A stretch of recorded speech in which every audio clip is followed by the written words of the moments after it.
Hello, everybody, and welcome back to the show.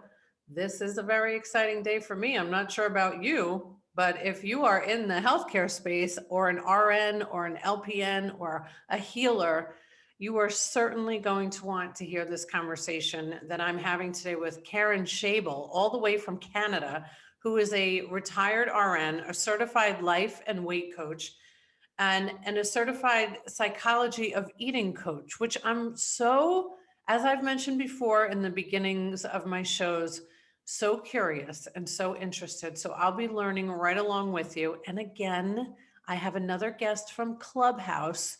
So if you're not sick of me talking about Clubhouse yet, maybe you will after you get to meet really great people that have the same goal, and that's to help others. So thank you for joining us, audience, and thank you, Karen, so much for being here today. Welcome to the show. Thank you. Thank you for letting me be part of it. And yeah, Clubhouse, you get to meet such amazing people there. And then like my why I go on there is to help as many nurses. I work with nurses, but even other people too. What I teach and what I do like pertains to anybody. So Yes, thank you. totally. But it's so nice to have this little niche of your own life has been a nurse and surrounded by nurses. So how great is it for you to be able to carry that out? All right. So selfishly, I'm super interested in your story, Karen. So that's really where I'd like to start because I know you've had your own weight loss journey and a lot of it was surrounding what you're doing for a living. So Karen, take it away. Please tell the audience a little bit of your background and how you ended up getting certified and doing what you're doing today. Okay, thank you. So yeah, I was one of my clients for many years, and that's why I love doing what I'm doing. So for me, my weight struggle started, you know what, almost like I can't remember too much, but like at about age 8. Mm, I remember starting to get larger than I had some struggles with my dad. And, he was the old traditional Ukrainian guy that disciplined. But yet I took so much of it on that there was something wrong with me. So that's where my journey started was I took that on. My mom felt bad. And so she just tried to comfort me with food. mm, So I just learned that food was what you turn to. That's like how you cope in life. And so just over the years, like I was very large. I was bullied as a kid and I just felt like I was not good enough. I don't fit in. And like that was sort of my progression of struggle, weight. And then at age 17, that was my first diet. mm, And I was great. I'm great at dieting. I lost like 50 pounds in 6 weeks by doing extreme dieting, mhm. extreme weight loss, and we've all done it. Yes, And we that, have. yeah, and that set me off for 30 years of dieting. Like I spent like years and years. I did them all the diets. I'd lose, I'd gain. And that just led me to be depressed and anxious. And, working as a nurse too and raising a family, I was stressed out, overly busy. I gave all. I gave to everybody. And that's what the nurses do. We are so good at looking after everybody else, but ourselves. We Right. put ourselves last. And so at age 42, I hit a rock bottom, like mentally. So when you talk about the mental health, like Mhm. I was at a point where mentally, like I didn't know if I could do this anymore, my life. And I now think, oh my goodness, how I could even get there. But when you've had this constant struggle of beating yourself up over the years and years and all of that, and then I was physically unwell, I was 100 pounds heavier. And Mhm. so at age 42, I said, I can't do this anymore. Like my whole life is my children. I never want to do anything like take my own life or do anything like that. What would that do for them? And so Mhm. that was when it's like, no, it's time to do something different. So I found a group coaching program and it wasn't for weight loss. It was working on your inner self Love it. and starting to look at, how can I look after myself and looking at my beliefs and everything. And my whole life changed from that point on. Like I just so grateful. I got the confidence I never had before, and the self-worth and the self-esteem. And I then, because of that and working on myself, I lost 100 pounds. It Wow. wasn't I lost the weight and my life shifted. My life shifted and then I lost the 100 pounds. And so I kept working as a nurse, and I've kept it off. And the last place I worked was at the bariatric clinic, where everybody, people go for that stomach surgery to lose weight.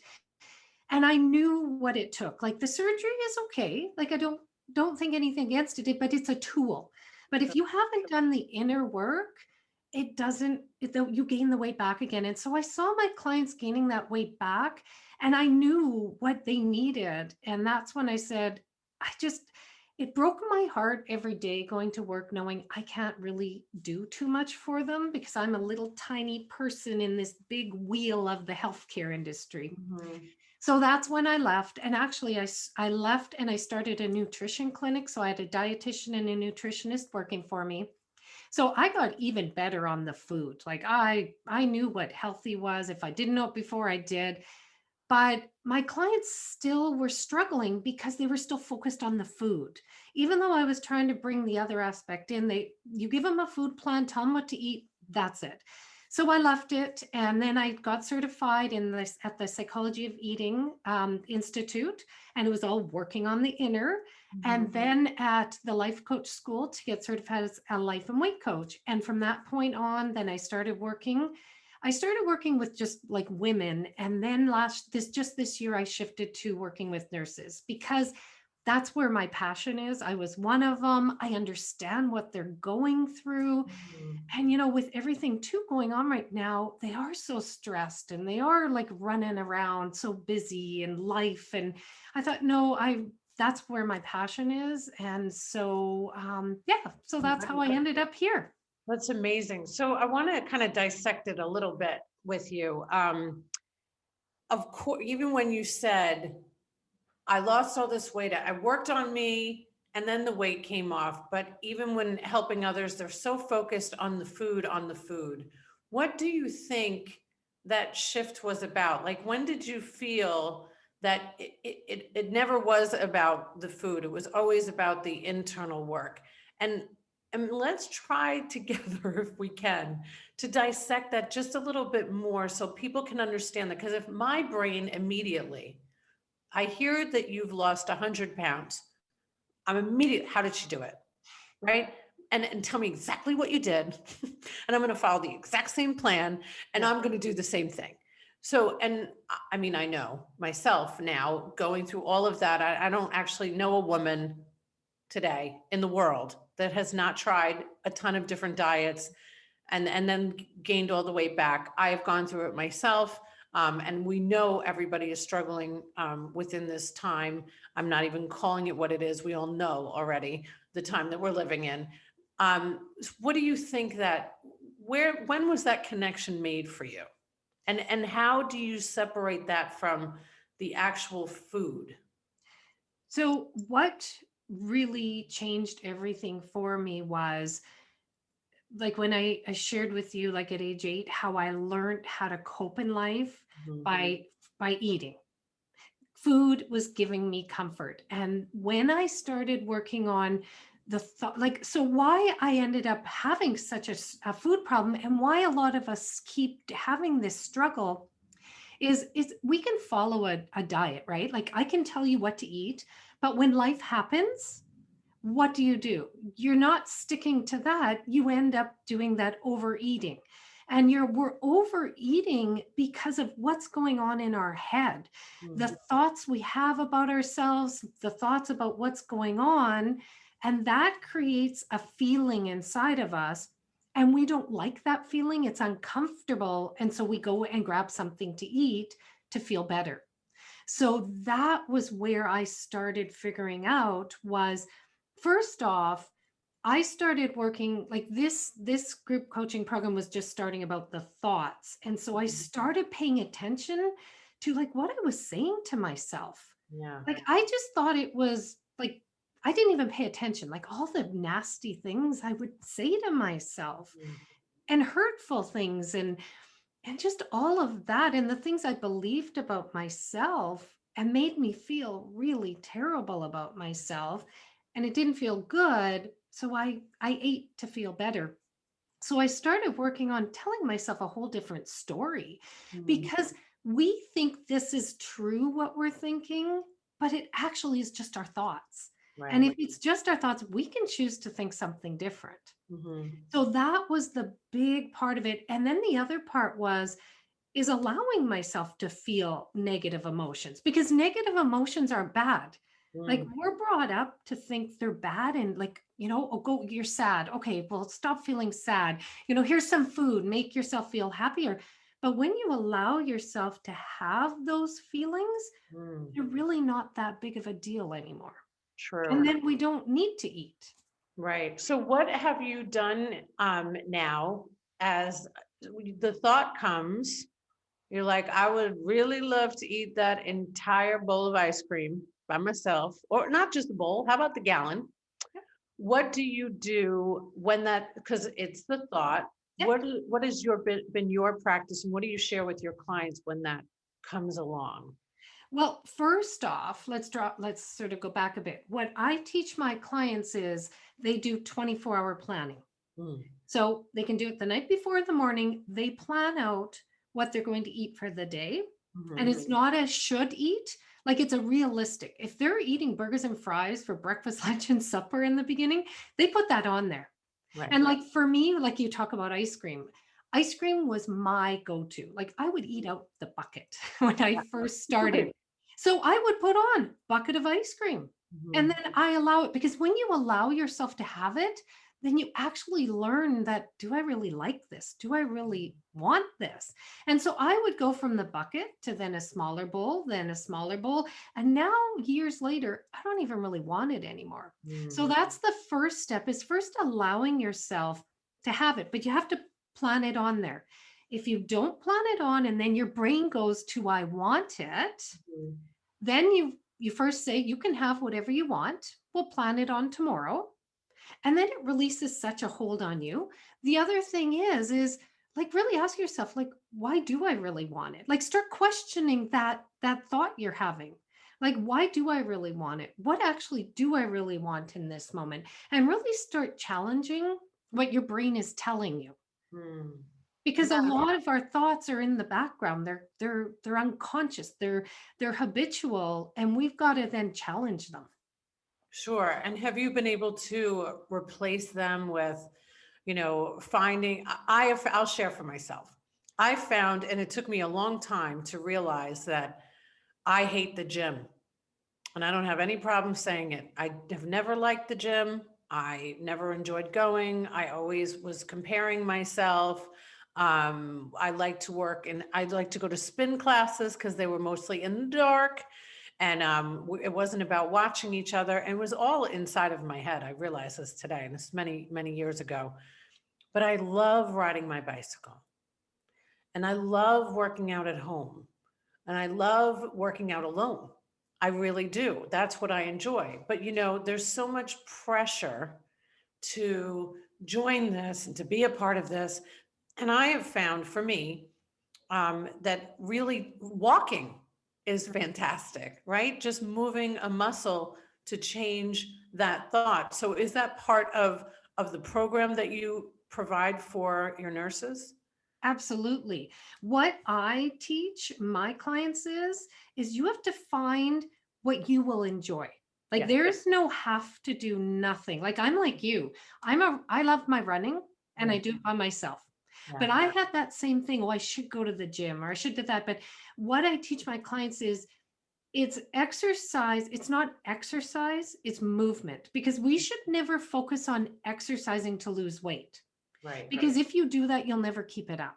Mm, So it's really about finding movement. How can you move? And walking is a fantastic one. But how can you do something that you will enjoy? Because when you enjoy it, then you look forward to doing it. And then you keep doing it and doing it. And then that just builds momentum to keep going and keep continuing.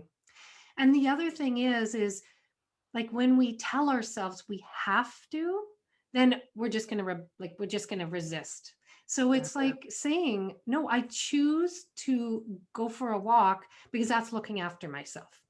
Right, absolutely. Let's talk about your nurses. Let's talk about the whole nursing industry. So, personal experience, I shared this a little bit with you. I, from New York to Florida, I've always had wonderful nurses in my life. I've always actually been so fascinated by nurses in general, because really and truly, the caretakers of the caretakers. If you have a nurse in your life, a friend, a family member, you're set. You don't have to worry about a thing. Somebody is going to be advocating for you for the rest of your life. And because I don't have the clinical desire myself, I always stuck to the business of medicine, but I would watch my nurses really just from afar, taking care of so many people, not just their patients, but their spouses and their children and their parents and their sisters and their brothers. And I would see them just sitting at the tables, just eating, and the worst choices of food. Mhm. And, I knew, because of my own struggles and my own self-help journey and journey to spirit through these 26 years, I knew it wasn't ever about them being hungry. Yeah. I knew it was this, mechanism, but I never got involved with that. I would try, I mentioned to you before, I would bring in a nutritionist, or I bring in like a chiropractor, or I would talk about healthy eating, and they were like, let's just do an ice cream social. Because the stress of what you do as a nurse for a living is beyond anything. And the stress from the doctors too. Let's, call spade a spade. You're setting everything up for this physician to come in and come out. And there's just so much to the nursing industry. Can you share a little bit about how it affected you and how you see it affects others today? Oh, yeah. I was one of those, like I shared, busy, stressed out nurses. And I remember like being on a diet and being so good, like trying so hard. And then the donuts were in the lunchroom and that was it. I was done. Or I was a really good sneaker too. Like I like show my everybody I was doing so good, but then the minute somebody wasn't there, I would grab it and eat I it. I did Oh, that on Easter Sunday. I know. I'm like, who am I kidding here, right? Right. But Sneaking Kit Kats ain't working. no, I know. I'm like, oh, but I didn't know any different, right? And what I really now understand and see and what happened with me is like the stress, like it's so heavy. Like it Mm, is a very like feel it in your body when you're stressed. Like it's heavy in your body. And as a nurse, like like you shared, you're giving and you're doing for everybody else. And you're feeling really heavy, and all you mhm. want is relief.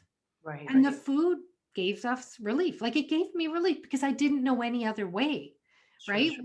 Like I didn't know what it meant to say no to somebody that needed something more from me. I just said yes to everything because I thought, well, I don't want them, not liking me if I say no.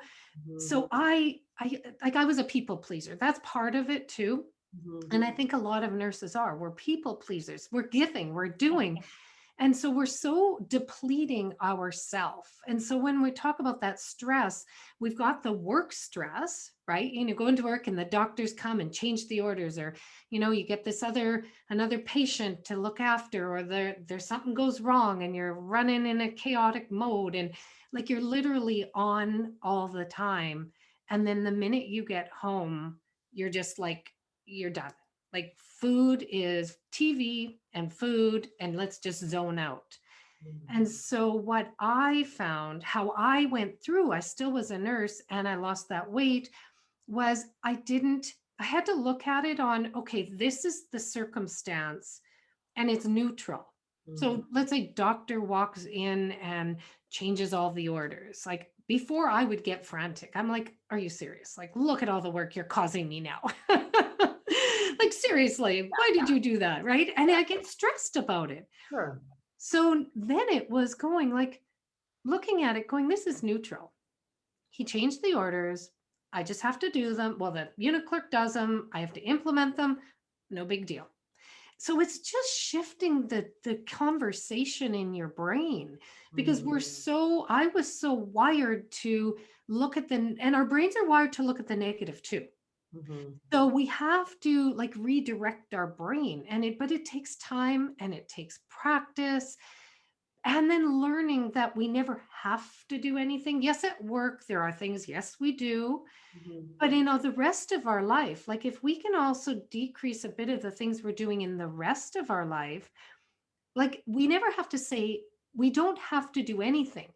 We have to look at, though, the consequences of saying no if we do say no. And do we want that or not? So it's really starting to examine, like, there are places in our life that we can slow down and not do, so we can start looking after ourselves. And but the Mhm. first, this is what I learned. The first step in looking after ourselves is starting to talk better to ourselves. Sure. Negative self-talk is real. Yeah. Yeah. Real, real, real. Yeah. I love the fact, so such a huge believer in having anybody that is helping you, whether that be in your business or your life or with your weight loss journey, that they have their own personal experience. I really, truly, truly believe that. I mean, when I wrote a book about mental health, I was 25 years sober. I wasn't going to say a thing because I know how long it took me to feel good about me again, where I could then say to somebody else, I've been where you are. I know what it feels like. And let me help you, not judge you.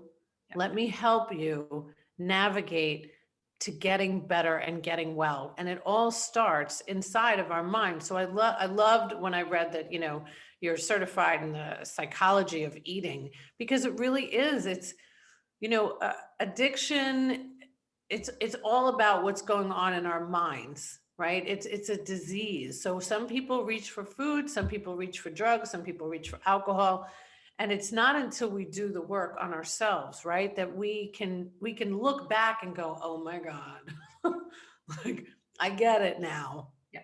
And helping others through that must be so rewarding for you. So Karen, how long do you think it took you to go, I really, now that I see, because you look fantastic, you've lost this weight, you feel good about yourself, and then we want to help others. How long do you feel like it took you to get to that space where you felt like you could help other nurses?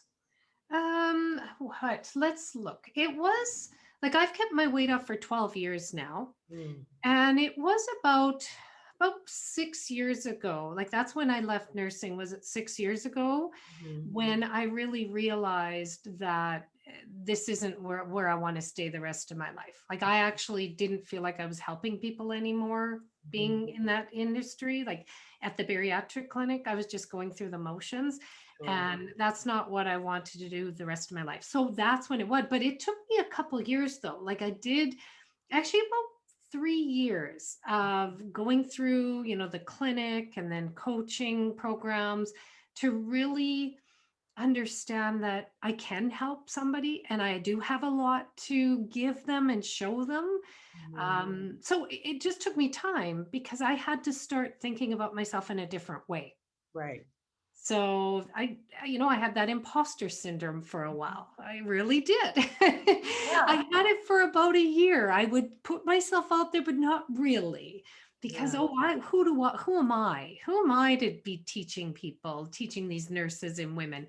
But then as I kept working with these women and nurses and helping them, then it's like, who am I not to help somebody because of all I've gone through?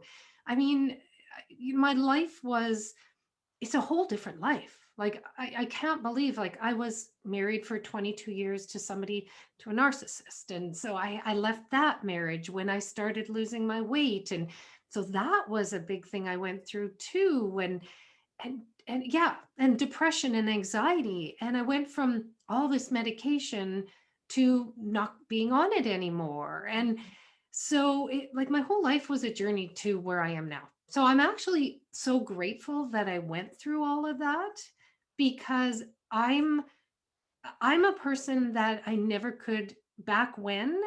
I never had that self-esteem and that self-confidence, and now I do. So that's what I want to give my nurses too, is you don't have to stay that busy, stressed out nurse that then eats to cope. Like that was my life.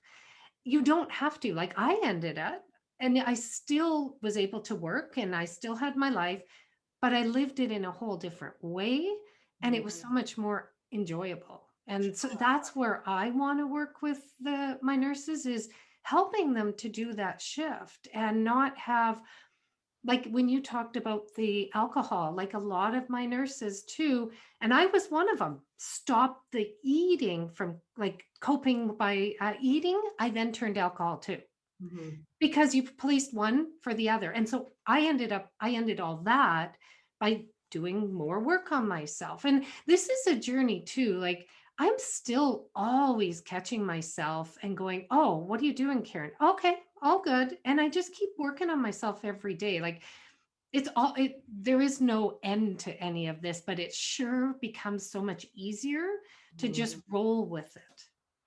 Well, it's such an attractive quality to be able to say that you are still on that journey. I mean, to this day, I'm still on the journey. I was on the phone last night with my girlfriend who's a lawyer, and she was talking, we're just being stressed out. Who isn't stressed out in their profession? And she said, I'm going to get some Xanax. I go, oh, what I would do. First time Xanax, but you have to have other coping mechanisms like what you were talking about, and really all of it is it's like all that work we have to do inside, because I'm sure as much as you look beautiful and the external is so fantastic, I can almost tell just by talking to you now that it's way more what you learned about yourself and how you feel better inside than any outside could ever give you. Oh, huge, because I have lost weight in my past and gotten down, Hmm. but I felt no different inside of myself.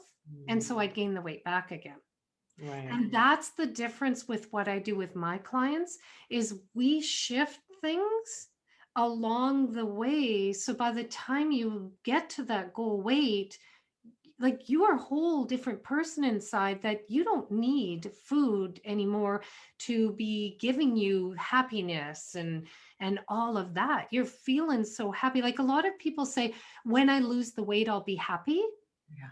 It doesn't work that way. You have to be happy along the way and Mhm. enjoy and do all that, because that number on the scale means nothing. Like it really is just a number.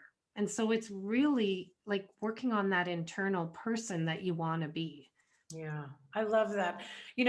Being the doctor whisperer, I remember that imposter syndrome thing happening 8 years ago when I started, because I'm not a doctor, but I've worked with so many, and I really just wanted to help them get back to doing what they loved versus doing things that didn't feel good or feel right, and helping them navigate through their business.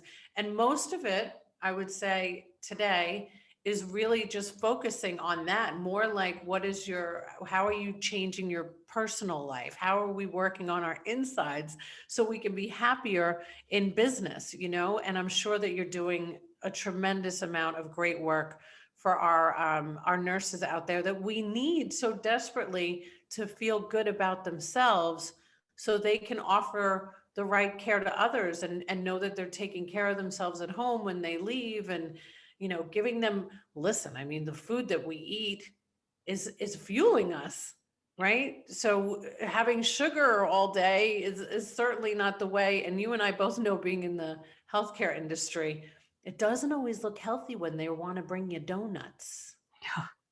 All the pharmaceutical reps with their unbelievably unhealthy meals that they're offering. And today, doing events with doctors and the healthcare profession, when they say, all right, we're going to get pasta. I said, no, we're not going to get pasta. Yeah. We're going to get some whole wheat pasta, maybe something a little more healthy. So, because you have to be what you say you are, you have to live that life. And the healthcare industry and the nursing industry certainly needs a Karen in their lives. That is for sure. Thank So you. Karen, why don't you tell everybody where they can find you on Clubhouse? Okay. Well, on Clubhouse, I am under my name, Karen Schaible, and we actually are another nurse and I are going to be starting actually, I think in this week or next week. I'm not too sure. It's a club called Your Nursing Unit, YOUNIT. So it's all about just taking care of you as a nurse, and also and pretty much anybody can join. It's not just nurses. You can be whoever, like whoever you are, you can join, but it's really about the stopping the looking at your job, the outer of it, and start looking at your inner, and how we can just better ourselves, like look after ourselves, feel good and happy. And so we're going to bring in a lot of guest speakers on different ways that nurses can fuel themselves without needing food for for that sugar rush and that all of that, like really just feeding our inner soul. That's really what it's about. And then you can find me on, I have a website, karenshable.com as well. So yeah. Great. Well, we're going to have all that information in the show notes for everybody, but I highly encourage, I love my nurses. You don't get paid enough for all that you do, and not enough people thank you. Really and truly, the greatest gift I find in the healthcare industry are our nurses. So thank you for helping them. It means a lot to me. And I'm looking forward to watching you on your journey. I'm going to see you in Clubhouse. Sounds good. Thank you, Karen. Thank you. So don't forget, if you mention that you have seen the show or listened to the podcast, Thai Technology, 3 months for free.